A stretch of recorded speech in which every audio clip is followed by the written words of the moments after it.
अस्सलाम वालेकुम। मैं मोहम्मद शरीफ अलाउद्दीन अली अहमद सूफ़ी साबरी आप सबकी खिदमत में सलाम पेश करता हूँ। अस्सलाम वालेकुम। उम्मीद है आप लोग जहाँ भी हैं साथ खैरियत से होंगे। लॉकडाउन का माहौल चल रहा है, इसमें एहतियाजी बरतना बहुत ज़रूरी है और कानून के नियमों का पालन भी करना बहुत ज़रूरी है। दोस्तों, मेरा आने का मकसद जो आजकल देश में ख़ास करके मुसलमानों को लेकर के जो चर्चे हो रहे हैं मीडिया में क्या और राजनीति में क्या तो मेरा कहने का मकसद ये है कि अल्लाह तबारक व तआला ने इंसान को इतना खूबसूरत बनाया है, अकल दी है, शकल दी है, आँखें दी हैं, कान दिए हैं, नाक दी है, मुंह दिया है, हाथ दिए हैं, पैर दिए हैं। इन सब का एक मकसद है।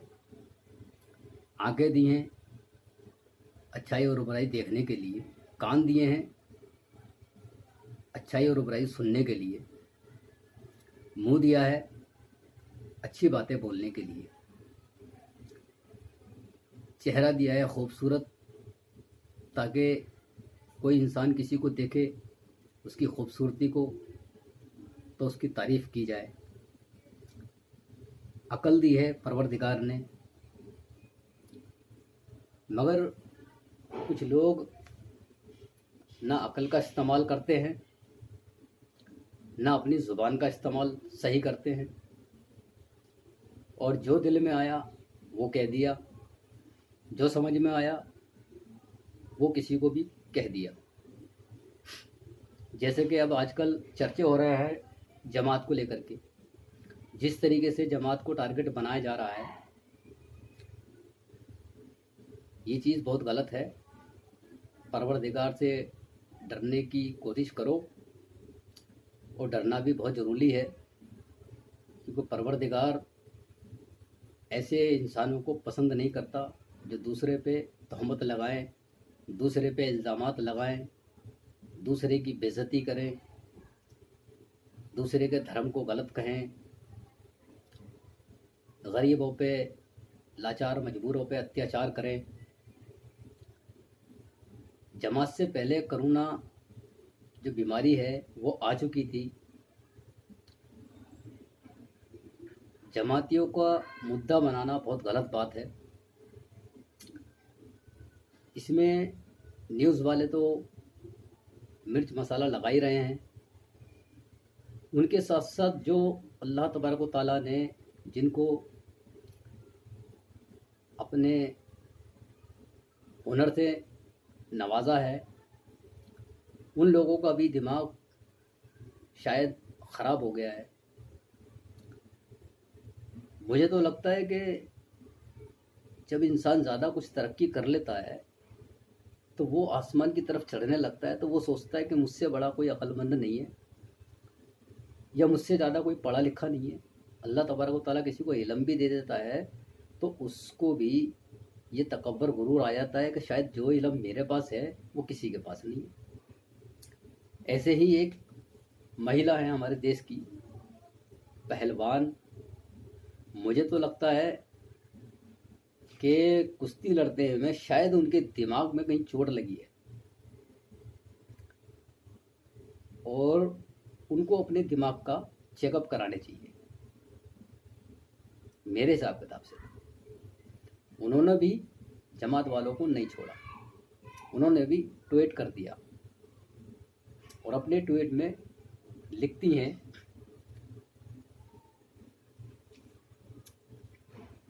कोरोना वायरस भारत की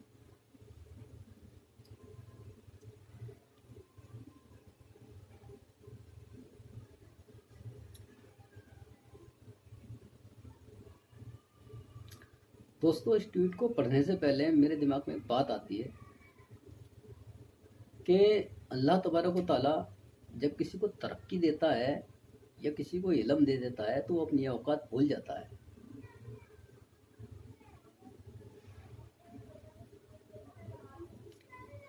यही वजह है जो कि इंसान तकब्बर गुरूर में आ जाता है, क्योंकि जिसके पास पैसा है, जिसके पास हुकूमत है, या जिसके पास अल्लाह ताला ने उसको तरक्की दे दी जिस भी सूरत में, वो अक्सर देखा जाता है कि वो आदमी या वो औरत अपने को भगवान से बढ़कर के समझने लगते हैं। ऐसे ही कुछ, और सबसे ज़्यादा ये जो पाए जाएंगे हमारे हिंदुस्तान में पाए जाएंगे सबसे ज़्यादा, अल्हम्दुलिल्लाह। तो दोस्तों, मैं आपको बबीता फोगट का ट्वीट पढ़कर सुनाता हूँ। कोरोना वायरस भारत की दूसरे नंबर की सबसे बड़ी समस्या है। ठीक, यहाँ तक तो ठीक है। अब उसके बाद लिखती हैं, जाहिल जमाती अभी भी पहले नंबर 1 पर बना हुआ है। तो मैं आपसे कहना चाहता हूँ, कोरोना वायरस को जो फैलाया है वो सबसे नंबर 1 पे कौन है? मीडिया, आपकी मीडिया, हिंदुस्तान की मीडिया। ठीक,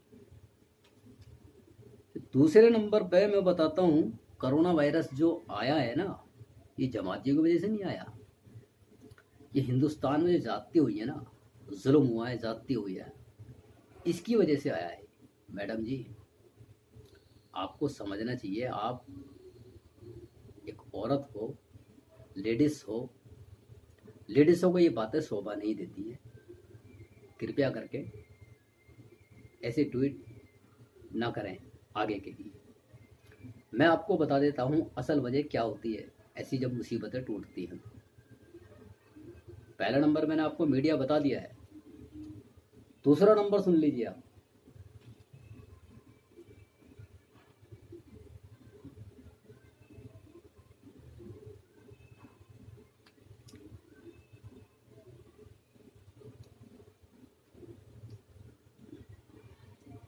औरत और मासूम बच्चों का रेप। ये अल्लाह तबारक व तआला कभी पसंद नहीं करता। औरतों का और मासूम बच्चों का रेप हमारे हिंदुस्तान में आम है। बेटी बचाओ बेटी पढ़ाओ का नारा तो खूब चलता है, बेटियों को बचाया भी जाता है, पढ़ाया भी जाता है, मगर जब वो इस काबिल होती हैं तो उन पर गंदी नज़रें डाली जाती हैं। ये हमारे हिंदुस्तान की शोभा बन चुकी है शायद। ये मैडम जी, आपको इन चीज़ों के बारे में ख्याल नहीं आता? ठीक है।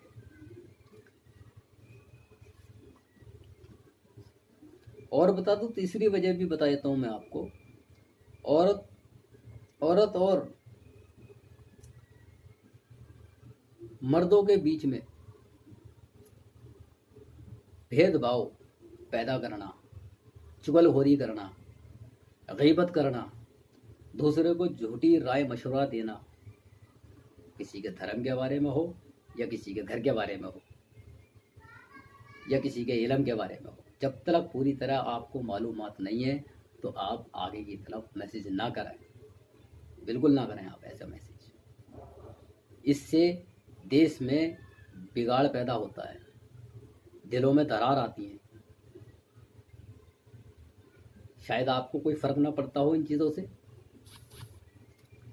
जो मैंने बताया, क्योंकि जब इंसान कुछ पोजीशन पे चला जाता है तो उसको अपने तकब्बर गुरूर के सामने मासूम इंसान या उनसे जो नीचे के दर्जे के जो लोग बाग हैं वो नज़र नहीं आते उन लोगों को, वो तो उनको कीड़े मकोड़े समझने लगते हैं। और जो ये नाहक फैसला होता है, अल्लाह तबारक व तआला वहाँ अपनी परेशानियाँ नाजिल फरमाता है। मैडम जी, बता देता हूँ और मैं कैसे। बाबरी मस्जिद बाबरी मस्जिद को तोड़ करके नाहक तोड़ा गया है उसको, और उसके बाद वहाँ मंदिर बनाया जाना जबरदस्ती,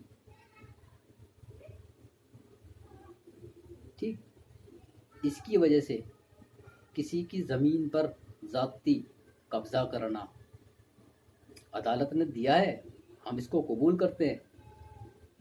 मगर अदालत ने भी जो करा है उससे भी हक फैसला नहीं हुआ है मैडम जी। और मैं बता देता हूँ आपको,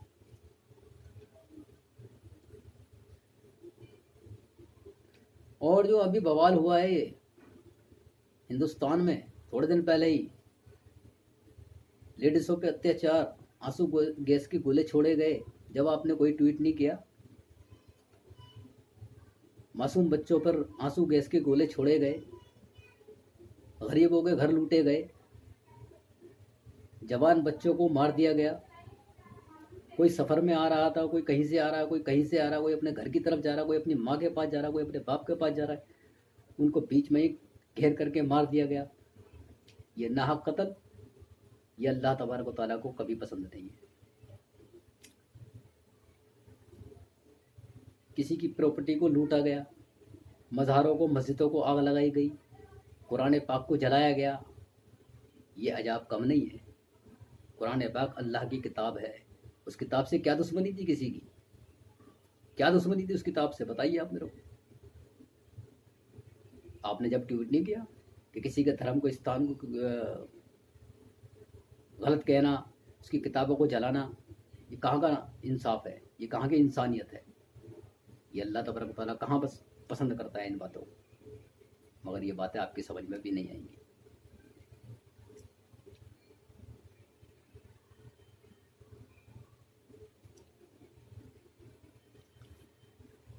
तो दोस्तों बुजुर्गों, आप इन जैसे इंसानों की बात न सुने, चाहे वो कोई से भी धर्म से हो, किसी भी धर्म से हो।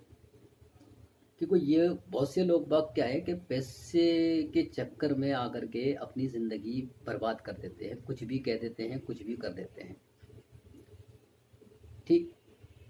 और मैं कहना चाहूँगा बबीता फोगट से कि आप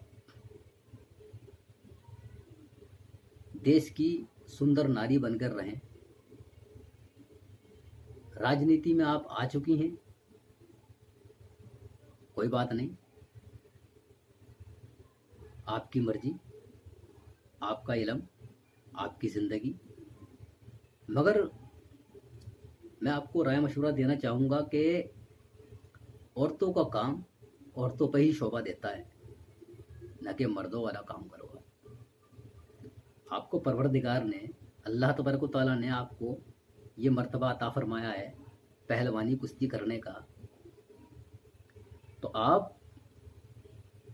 मैं चाहता हूँ कि आप इसको भी छोड़ दें, क्योंकि औरत का काम है अपने घर को संभालना। जब आपसे अपना घर नहीं संभल पा रहा, जब आपसे अपना घर नहीं संभलता, तो आप देश में क्यों ऐसे बयानात बोलते हो आप? और आप कहते हो कि मैंने सही बोला है। आपने सही नहीं बोला है, वो आपको सही लग रहा है, वो सिर्फ आपको सही लगेगा, बाकी किसी को सही नहीं लग रहा। माना करो इन बातों को, तौबा करो ऊपर वाले से, ताकि ऊपर वाला तुम पर अपना फजल व करम फरमाए। नहीं तो ऐसे इंसानों को अल्लाह तबारक व तआला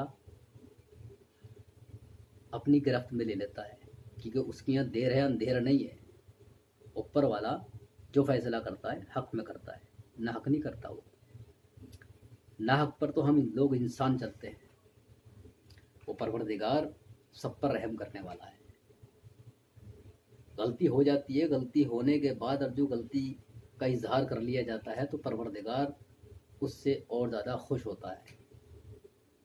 चाहे वो उसका भगवान हो चाहे उसका अल्लाह हो, चाहे उसका गॉड हो, किसी भी धर्म से हो,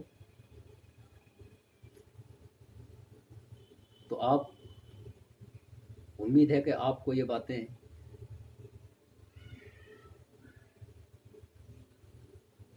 बेहद सही लगेंगी। और मैं सिर्फ आपसे इतना ही कहना चाहता हूँ कि आप जो ये बेबुनियाद इल्ज़ाम लगा रहे हो ना जमातियों पर, ये गलत है, सरासर गलत है। और इन अल्फाजों को अपने को वापस लो, ताकि आपकी जो समाज में और जो हिंदुस्तान में जो इज्जत बनी है वो वहीं की वहीं रहे, नहीं तो आपका कुछ नहीं हो सकता। अस्सलाम वालेकुम। दुआ में याद रखना, ज़ुबान पे सच्ची बातें रखना और अपने मोहल्ले पड़ोस में एक दूसरे का ख्याल रखना।